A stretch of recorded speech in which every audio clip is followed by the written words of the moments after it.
the player-owned house efficient setup guide.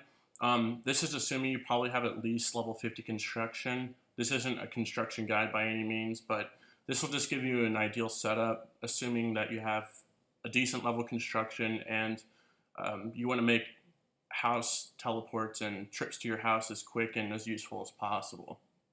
I'm currently level 99 construction, and for that reason, I have deleted one of the rooms out of my house. Well, actually, two. The first one is the kitchen. If you have the kitchen, you can build these things called shelves. There's three levels of shelf: oak, teak, and mahogany.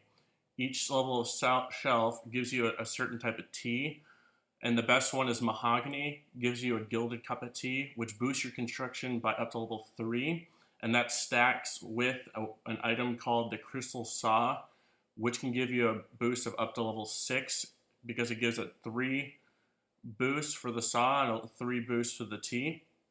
But you can only use the crystal saw for items that require a saw. For instance, this fairy tree does not require a saw, but this jewelry box does require a saw. And it's usually dependent upon whether or not you use planks on that item or if you don't. But there are some exceptions, such as this rejuvenation pool. It doesn't require any planks, but you can use a crystal saw on it. In fact, you can boost up to level 8 construction if you combine both a +5 boost from a stew and a +3 boost from the crystal saw. You can't stack a boost from a stew, a tea, and a saw, so it's not possible to do that. It's either the stew and the saw, or just the stew, or the tea and the saw. So it's maximum of 8 boost. So when you go to your settings tab, you can look at your house tab, turn building mode on, and I'll show you the rooms that I have currently and what items are needed in those rooms. I need to pick up my pet first. Okay, so let's open this. So with the recent construction update earlier last year, you can now move and rotate rooms without having to delete them. So that's really convenient. So at earlier level constructions, I suggest some very crucial rooms. A workshop, which having the best crafting lathe, a tool storage, and also an armor stand are very essential. What the tool storage does, it gives you items such as chisels or a rake or a spade, things like that that are often used on a daily basis on old school RuneScape. The armor stand can repair Barrow's armor at a reduced cost as opposed to going to Bob and Lumbridge. So that's very important for saving money and also convenience of just teleporting to your house. And if you have level 99 smithing, the cost is exactly half of what it is to go into Bob. So it's worth it doing it in your house as an alternative. I also suggest having a superior garden. Now, this requires a high level construction, but once you get there, I highly suggest putting it in this exact spot. Now, my portal, which is where you teleport to right when you use a house teleport, is directly in this spot. It's important to note the direction of which my portal is facing, because when you teleport to your house, you'll land on the north side of the portal, and you want all the features that you want at a quick reach north and close to you. So when I teleport into my house, I land exactly on this square, and my rejuvenation pool is within a couple steps of my teleport location. And also, the ornate jewelry box is right next to me too.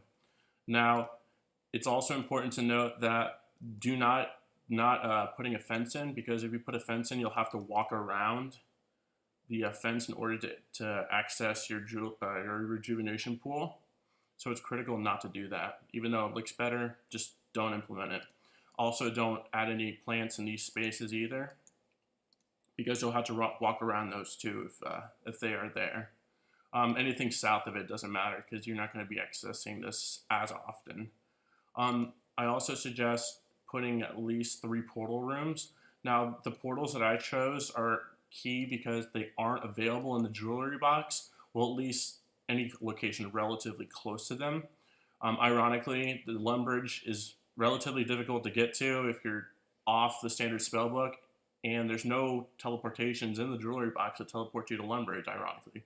But yeah, so I highly suggest a Varrock portal. The reason I have a Varrock portal is because accessing the Varrock Square is a little bit of a nuisance if you already changed your teleportation to the Grand Exchange using the Varrock teleport. So what I do is I have a Varrock portal if I need to teleport to the square, and I use my jewelry box in the Ring of Wealth to teleport to the Grand Exchange. So this gets used actually on a daily basis when I need to pick up my battle staves right in Varrock Square. So that's an important one. Lumbridge, as I said before, and also Falador. Falador Square is a nuisance to get to. You can get to the Falador Park using the Ring of Wealth, but it's also nice just to have one to the Falador Square for convenience.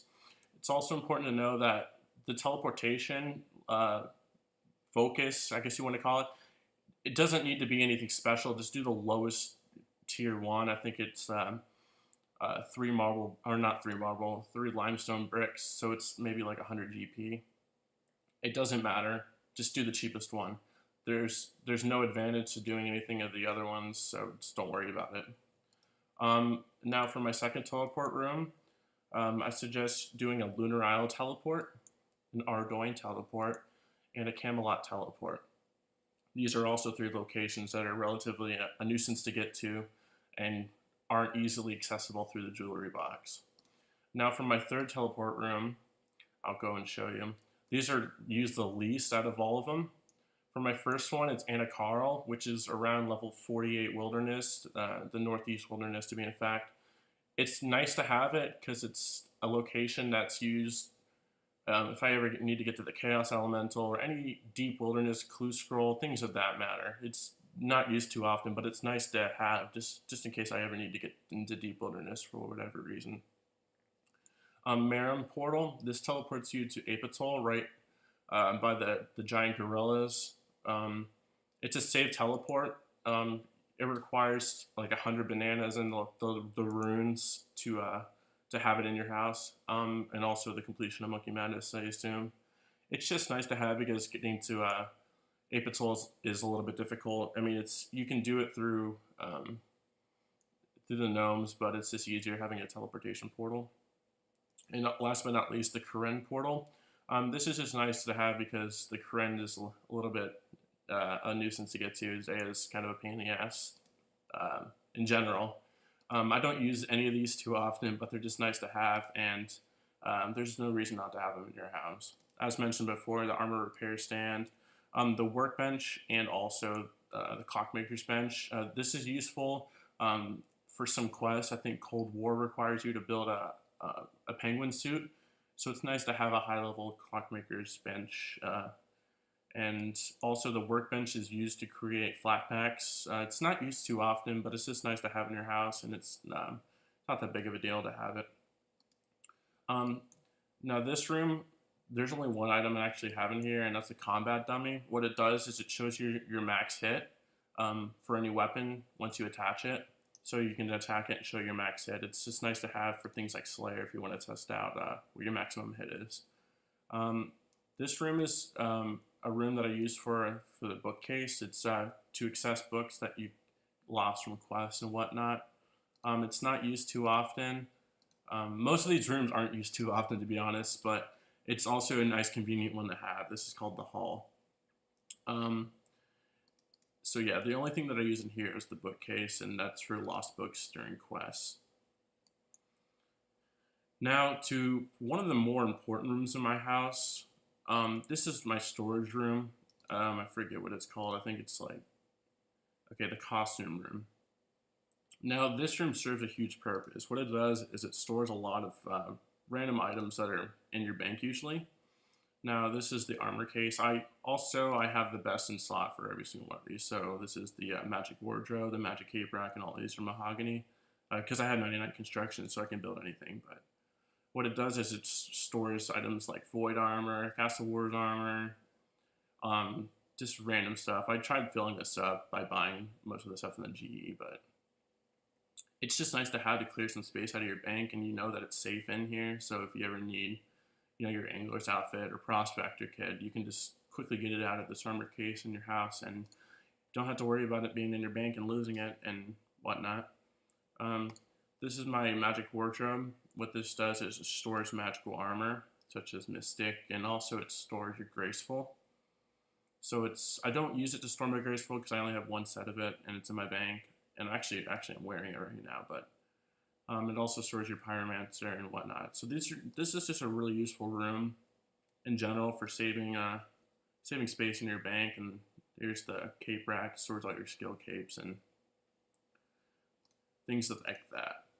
Okay, so also it's important to have 2 bedrooms. The reason you want to have bedrooms is because you need at least 2 in order to have a servant or a butler. So you have to have 2. It doesn't matter what level bed you have in your house, but it's just nice to have, and I kind of made these look nice just for aesthetic purposes. This is a dining hall. The only thing that you actually need in a dining hall is a rope bell pull. What this does is it allows you to contact your butler through the house tab in your settings menu over here. So you just call the servant and your butler will come right to you. If you don't have the bell pull, he won't come to you. So there's a lot of tedious things you got to have in your house. Also, a keynote item is the servant's money bag. What this does is it stores money for your butler or your servant. So if when he asks for money every 8 trips or whatever it is, it'll automatically give him the money without having to go through a text dialogue, which may seem like no big deal. What's the point? But when you're doing 180,000 oak planks to 99 construction, every second counts, especially when you're doing thousands of planks per hour or whatever it is. Having that extra text dialogue is a really, really big nuisance, and it's just nice to have the servant's money bag. Yeah, and here's another bed. Like I said, you need 2 beds and also 2 bedrooms in your house in order to have a butler. This is probably the absolute most important room in my house. Now, some people may argue it's the superior garden. I think it's this room. The reason this room is so important is for one item, and that's the ornate jewelry box. What it does is it allows you to teleport using any piece of jewelry in the game, unlimited times. Like, how overpowered is that? All these teleportations at any time you want, unlimited times. So you never need another ring of dueling, essentially, or glory, or skills necklace. None of that. It's so nice to have, and it's very, very important. It requires a high level, I think 91 maybe, to access this, but it's worth it. When you can boost them like 83, it's definitely worth it. This is my lunar altar. This is just to convert to a lunar spellbook if I want to, or back to standard. I don't use it too often because I don't use lunar spellbook or any other spellbook for that matter too often, but I think I will use it when I start Slayer, but I'll probably just use someone else's house, considering the occult altar is like 12 mil, and I'd rather just save that money and just use someone else's house to convert my spellbook to ancient magics. This is a cape mount. I have my crafting cape on here to teleport to the crafting guild quickly. Another good cape to use is the Hunter cape, because it teleports you to the Feldip Hills and also teleports you to the wilderness where the Black Chins are. And another one you use is the Achievement Diary cape, because it also offers some unique teleports that aren't offered through portals or the jewelry box. But I just had the crafting cape because I was working on Herblore recently, and I was continuously traveling to the crafting guild for the bank there. So that's about it. That's pretty much my house setup. I'll go over it one more time on my interface just so you can get a gist of how it's set up. It's also important I would look at this and take a screenshot or pause the video so you can see the direction in which my items are facing, because it's critical to know the direction that they're facing as the fastest to access. And also, some of these rooms, such as the chamber room, portal chamber rooms, only have one door on it, so they have to be facing in a certain direction in order to even get into the room itself.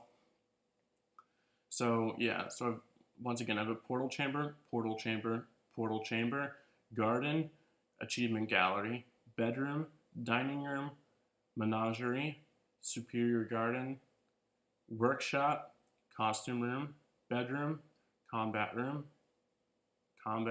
and hall. Also, I would add a kitchen if you're not 99 construction as a crucial room, but this is all the rooms you need. And yeah, so that's about it. Thanks for watching.